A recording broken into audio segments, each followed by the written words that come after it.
오늘 말씀은 에스겔서 33장 1절부터 20절까지입니다. 성경을 펼쳐놓고 함께 읽겠습니다. 여호와의 말씀이 내게 임하여 이르시되, 인자야, 너는 내 민족에게 말하여 이르라. 가령 내가 칼을 한 땅에 임하게 한다 하자. 그 땅 백성이 자기들 가운데에 하나를 택하여 파수꾼을 삼은 그 사람이 그 땅에 칼이 임함을 보고 나팔을 불어 백성에게 경고하되, 그들이 나팔 소리를 듣고도 정신 차리지 아니하므로 그 임하는 칼에 제거함을 당하면 그 피가 자기의 머리로 돌아갈 것이라. 그가 경고를 받았던들 자기 생명을 보존하였을 것이나 나팔 소리를 듣고도 경고를 받지 아니하였으니 그 피가 자기에게로 돌아가리라. 그러나 칼이 임함을 파수꾼이 보고도 나팔을 불지 아니하여 백성에게 경고하지 아니하므로 그 중에 한 사람이 그 임하는 칼에 제거당하면 그는 자기 죄악으로 말미암아 제거되려니와 그 죄는 내가 파수꾼의 손에서 찾으리라. 인자야, 내가 너를 이스라엘 족속의 파수꾼으로 삼음이 이와 같으니라. 그런즉 너는 내 입의 말을 듣고 나를 대신하여 그들에게 경고할지어다. 가령 내가 악인에게 이르기를, 악인아, 너는 반드시 죽으리라 하였다 하자. 내가 그 악인에게 말로 경고하여 그의 길에서 떠나게 하지 아니하면 그 악인은 자기 죄악으로 말미암아 죽으려니와 내가 그의 피를 내 손에서 찾으리라.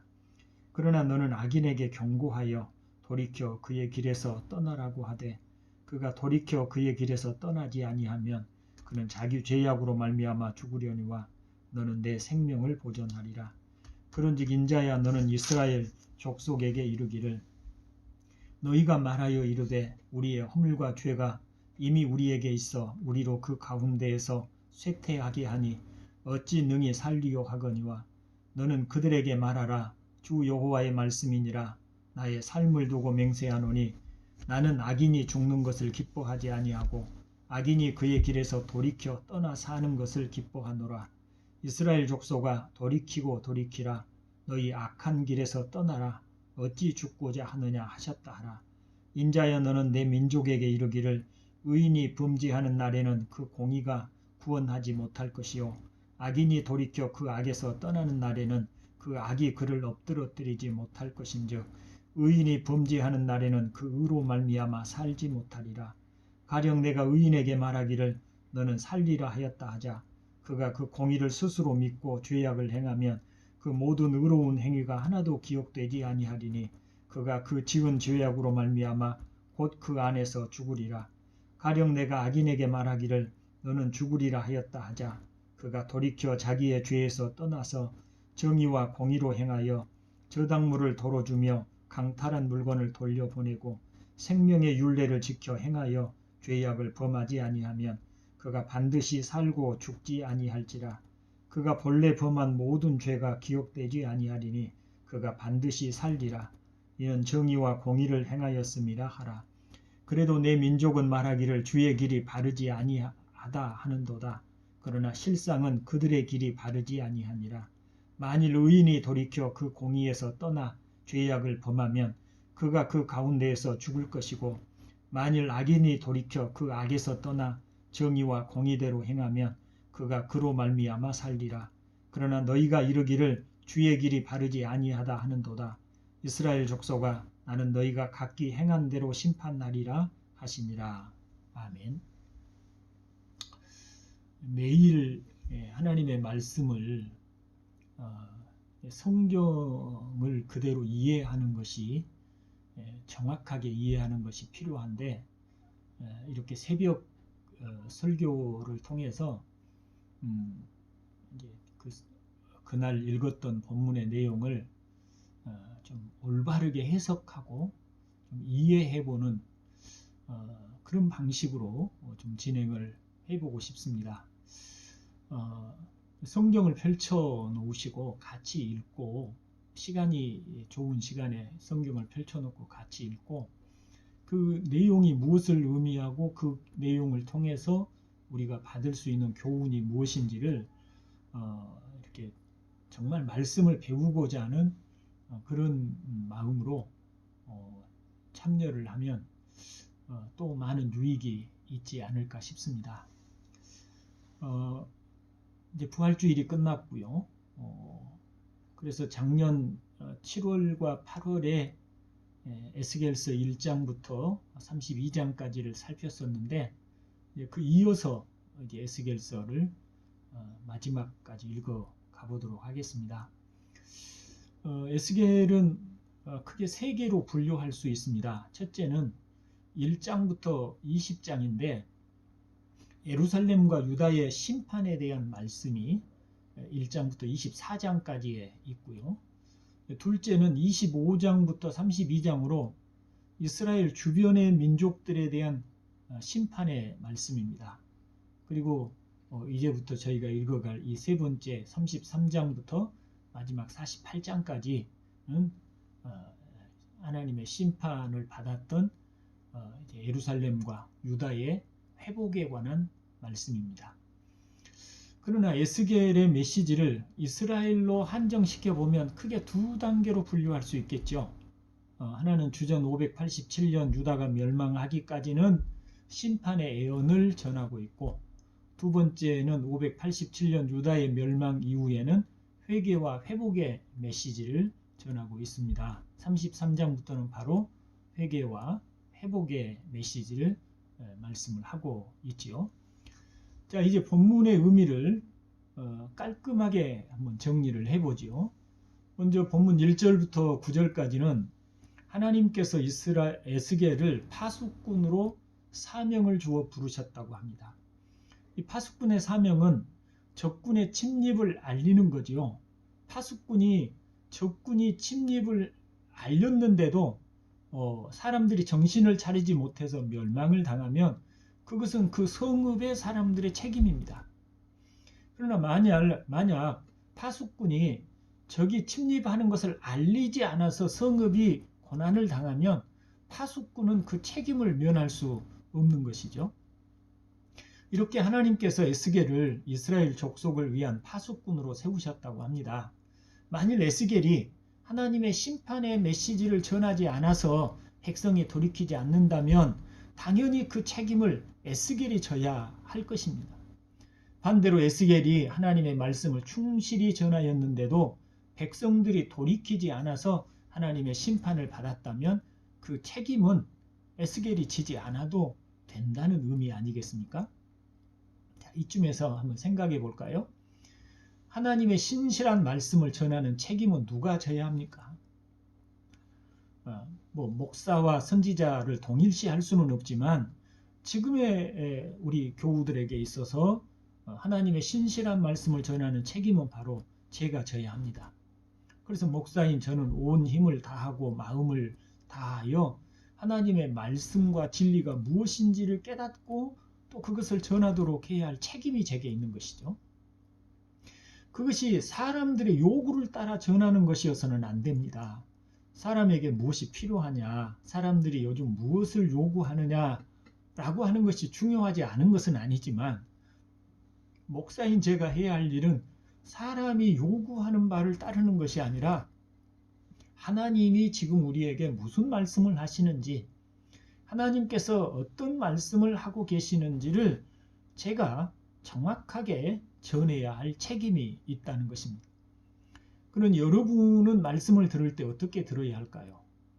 목사인 제가 여러분이 바라는 것을 말해주기보다는 하나님의 말씀을 있는 그대로 전하도록 해야 하고, 또 여러분은 저를 통해서 하나님께서 여러분에게 무슨 말씀을 하시는지를 잘 새겨 들어야 하지 않을까요? 그것이 지금의 오늘 본문을 통해서 우리에게 주는 교훈이라고 할 수 있겠습니다. 이제 10절부터 20절까지는 범죄한 의인과 회개한 악인에 대한 말씀입니다. 하나님의 말씀을 정리해 보면 먼저 하나님의 뜻이 무엇인지를 설명합니다. 본문 11절을 한번 보실까요? 너는 그들에게 말하라. 주 여호와의 말씀이니라. 나의 삶을 두고 맹세하노니 나는 악인이 죽는 것을 기뻐하지 아니하고 악인이 그 그의 길에서 돌이켜 떠나 사는 것을 기뻐하노라. 이스라엘 족속아 돌이키고 돌이키라. 너희 악한 길에서 떠나라. 어찌 죽고자 하느냐 하셨다라고 합니다. 자, 여기서 하나님이 어떤 성품을 가지신 분이라고 합니까? 하나님은 악인이 죽는 것, 즉 심판을 받는 것을 기뻐하시는 분이 아니시다고 합니다. 하나님은 그런 분이신데 그에 대해서 이스라엘이 하나님에 대해서 가진 마음은 또 어떻다고 합니까? 17절을 보실까요? 그래도 내 민족은 말하기를 주의 길이 바르지 아니하다 하는도다. 그러나 실상은 그들의 길이 바르지 아니하니라고 합니다. 본문 20절에도 이스라엘의 반응이 똑같이 나오죠. 자, 여기서 하나님과 이스라엘의 상반된 주장이 나옵니다. 하나님은 나는 너희가 죽는 것을 좋아하지 않는다고 하시는데 이스라엘은 주의 길이 바르지 아니하도다 하고 부정합니다. 서로 뭔가 맞지 않죠? 여러분은 하나님이 어떤 분이시라고 생각하십니까? 하나님에 대한 올바른 인식은 신앙생활에 매우 중요한 요소가 됩니다. 사탄의 유혹을 받았던 하와는 하나님에 대한 인식이 정확하지 않았습니다. 하나님은 선악을 알게 하는 나무 실과를 먹으면 반드시 죽는다고 말씀을 하셨으나 하와는 죽을지 모른다고 하나님에 대한 인식이 부정확했던 거죠. 사탄은 그 틈을 타서 유혹합니다. 사탄이 어떻게 유혹했어요? 죽지 않는다. 그 나무 실과를 먹으면 너희가 선악을 아는 일에 하나님처럼 될까 하여 하나님께서 금하신 것이라고 하나님에 대한 부정적 인식을 말해주고 있습니다. 그래서 하와가 선악과를 먹고 아담에게도 주어 먹게 합니다. 여러분에게 하나님은 어떤 분이십니까? 정말 믿을만한 분이십니까?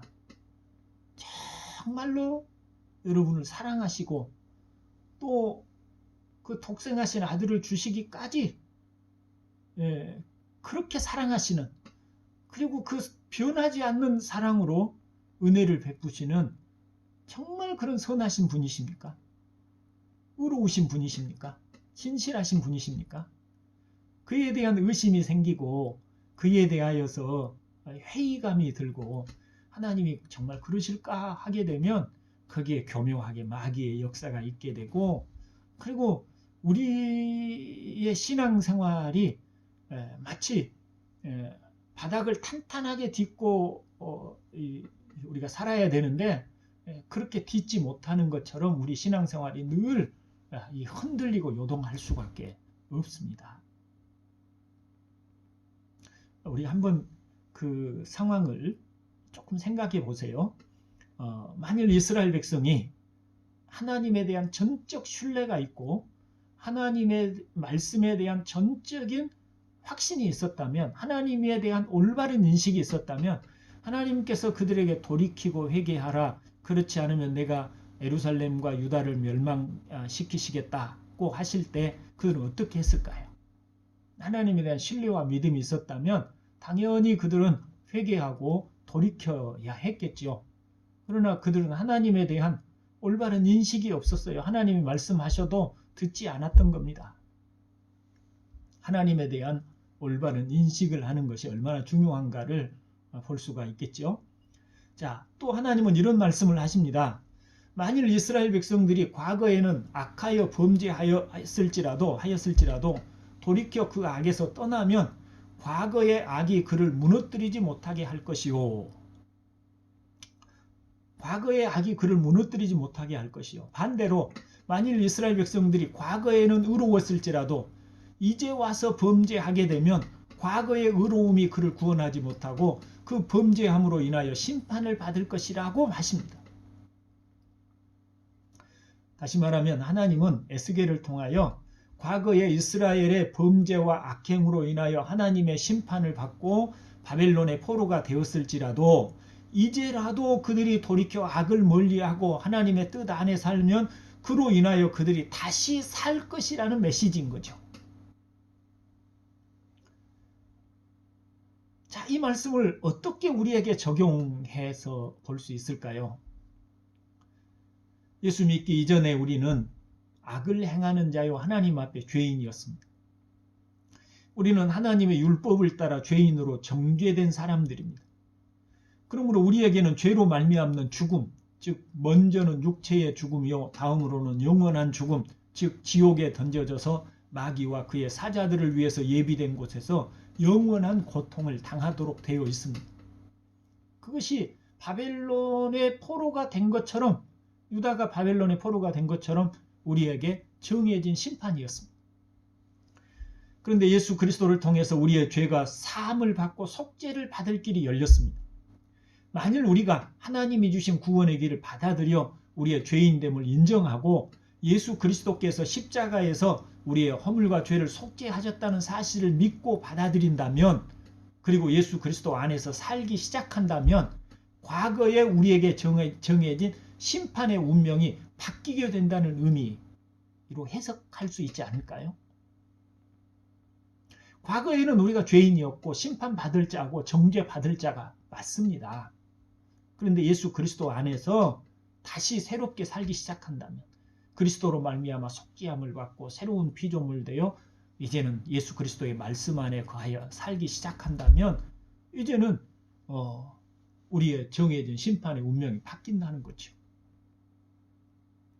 주일날 설교했던 것처럼 예수 그리스도로 말미암아 다시 정죄받지 않는 그런 자유를 얻게 되고 심판을 면하게 되고 하나님의 집으로 들어가게 되고 영원한 그 복락의 은혜를 누릴 수 있게 된다는 거죠. 그러나 하나님에 대한 인식이 올바르지 않아서 만일 구원의 길을 받아들이지 않는다면 혹 과거에 다른 사람에 비하여 의로운 삶을 살았을지라도 그는 심판을 면하지 못할 것이다 라고도 말할 수 있습니다. 하나님이 세상을 이처럼 사랑하사 독생자를 주셨으니 이는 저를 믿는 자마다 멸망하지 않고 영생을 얻게 하려 함이라. 아멘. 하나님이 이렇게 우리를 사랑하신다고, 그래서 독생자를 주셨다고, 믿기만 하면 구원을 얻는다고 그렇게 약속의 말씀을 주셨지 않습니까? 또 우리가 아직 죄인 되었을 때에 그리스도께서 우리를 위하여 죽으심으로 하나님께서 우리에 대한 자기의 사랑을 확증하셨느니라고도 하십니다. 이처럼 사랑하신다는 하나님의 말씀을 믿고 또 그분을 신뢰하여 우리가 과거의 삶과는 다른 이제 예수 그리스도 안에서 그분의 말씀 안에 거하여 살아가기 시작하면, 그러면 우리에게는 희망이 있는 거죠. 사실 우리 인간은 희망이 없어요. 절망뿐입니다. 그런데 이러면 희망이 있게 되는 거죠. 예수 그리스도 안에서 희망이 아니라 우리에게 정말 하나님의 자녀로 구원과 하나님의 자녀와 영생에 대한 확증을 우리에게 주셨어요. 성령으로 인쳐 주셨어요.